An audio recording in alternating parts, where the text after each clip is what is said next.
আহ, হাসন রাজার কাজ শুরু করি আমি মূলত 2006 থেকে। তখন ভেবেছিলাম যে হাসন রাজাকে কিভাবে আমি এক্সপ্লোর করব, অনুসন্ধান করব, তাকে খুঁজে পাব, এটা আমার মনে ছিল। শেষে দেখি যে না, কাজ যেভাবে এগুচ্ছে আমার মনে হয় পূর্ণতা পেয়ে যাব। কিন্তু কাজ করতে করতে যে এক সময় থেমে গেলাম, একেবারেই আমি নিস্তেজ হয়ে গেছি যে আমার যেন পূর্ণতার কোনোদিনই পূর্ণতা লাভ করবে না।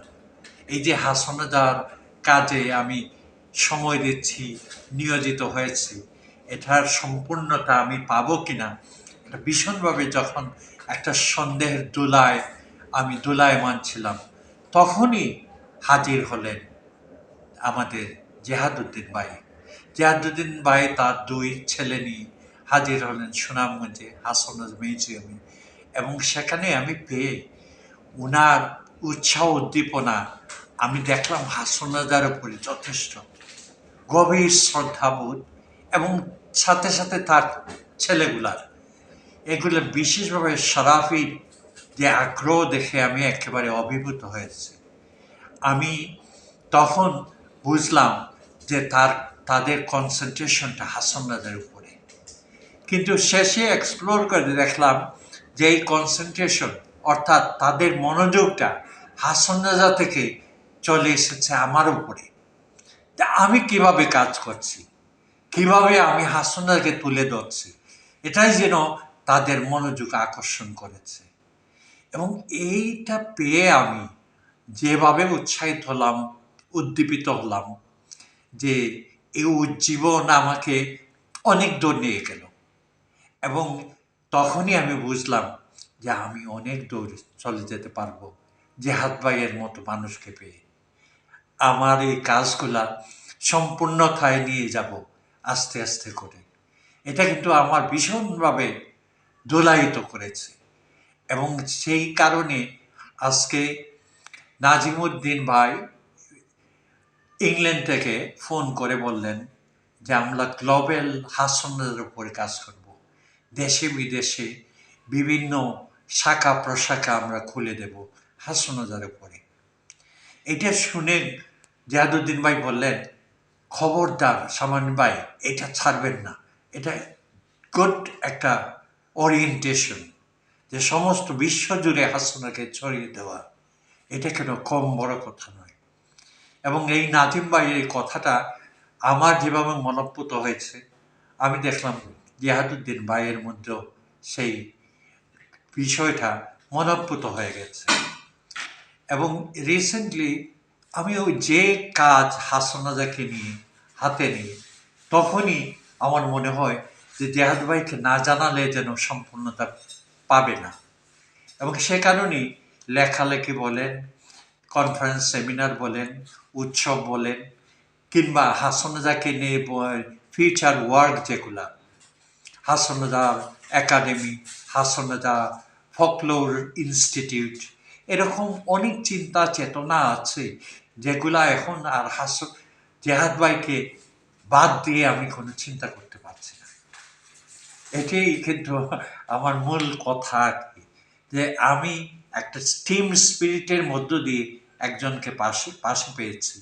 এবং এই টিমটা যে আরও উত্তর বৃদ্ধি পাবে, এটা কিন্তু আমি শিওর। দেশে বিদেশ জুড়ে এই টিম স্পিরিটটা ছড়িয়ে দেবে আমাদের এই কাজকে। মূলত আমি হাসন রাজার প্রপৌত্র, অর্থাৎ ওনার ছেলে আমার দাদা, অর্থাৎ নাতি করে পুঁথি আমি। তো সেহেতু পরিবারের একজন হিসেবে আরও অনেক আছেন হাসন রাজার পরিবারে, অনেক সদস্যরা আছেন।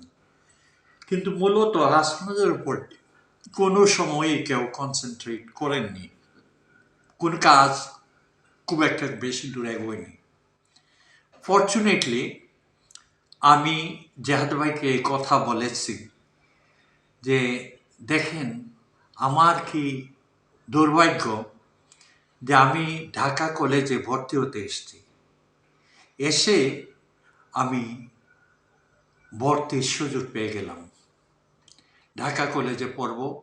আমার উদ্দীপনা, আমার মনের মধ্যে উৎসাহ, উদ্দীপনা এমনই বেড়ে গেল যে আমি ঢাকা কলেজে পড়াশোনা করছি, সুতরাং আমি এক লাইনে ঢাকা বিশ্ববিদ্যালয়ে এসে পৌঁছব। কিন্তু আনফর্চুনেটলি আমার পরিবারের গার্জিয়ানরা, আমার বড় ভাইরা বিশেষত, তারা বাদ সাধলেন, আমাকে আর ঢাকা কলেজে পড়তে দিলেন না। তারা বললেন ঢাকায় আসলে নাকি ছেলেরা, কম বয়সী ছেলেরা নষ্ট হয়ে যায়। সেহেতু আমাকে ফিরিয়ে নিয়ে গেলেন সুনামগঞ্জে, এবং সুনামগঞ্জ কলেজ থেকে যখন কোনো রকম পাস টাস করে আবার আমি ঢাকা বিশ্ববিদ্যালয়ে আসলাম, তখন হয়তো ইকোনমিক্স কি, ইন্টারন্যাশনাল রিলেশন কি, ভালো কোনো সাবজেক্ট, জেনারেল হিস্ট্রি, জার্নালিজম, এগুলা কোনোটাতেই আমার সুযোগ হলো না। আমার হলো সুযোগ ফিলসফিতে, অর্থাৎ দর্শনে। দর্শনে তখনকার সময়ে ঢাকা বিশ্ববিদ্যালয়ের শিক্ষক ছিলেন দেওয়ান মোহাম্মদ আজরফ, আমার চাচা এবং আমার ফুফা। তিনি দু সম্পর্ক ওনার সাথে। তিনি হাসান রাজার মেয়ের দিকের নাতি, আবার মামাতো বোনকে বিয়ে করেছেন বললেন আমার ফুফা, ওইদিকে আবার আমার শিক্ষক। এইভাবে আমি দেওয়ান মোহাম্মদ আজরফের সান্নিধ্যে এসে আমি যখন দর্শনের অধ্যয়ন শুরু করলাম, খুব একটা গভীরে যায়নি, কিন্তু হাসান রাজার ছোঁয়াচ পেয়েছি এই দেওয়ান মোহাম্মদ আজরফকে পেয়ে। হাসান